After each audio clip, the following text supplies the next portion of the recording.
ได้ดื่มน้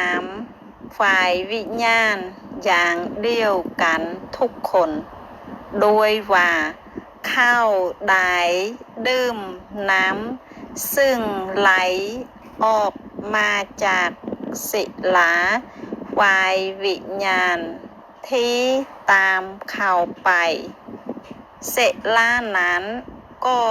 คือพระคริสต์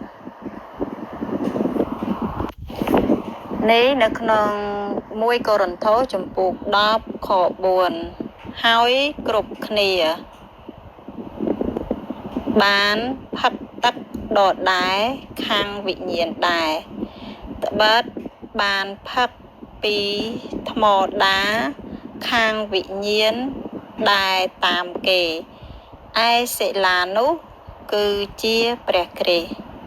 នៅក្នុងនេះមានពាក្យทุกคนគ្រប់គ្នាមានពាក្យ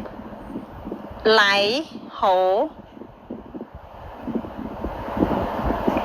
អอกมาจากศิลาហូរចេញមកពីศิลาฝ่ายវិញ្ញាណបងប្អូនដឹងហើយ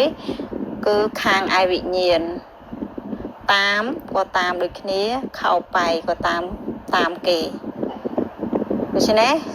ពាក្យดื่มน้ำមានន័យថាផឹកទឹកចាផាខេតគឺជាព្រះគ្រីស្ទបងប្អូនអាចផ្ទៀងពាក្យមួយและได้ดื่มน้ำฝ่ายวิญญาณอย่างเดียวกันทุกคนด้วยว่าเข้าได้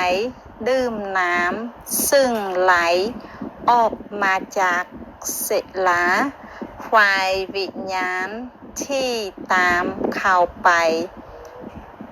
ศิลานั้นก็คือพระคริสต์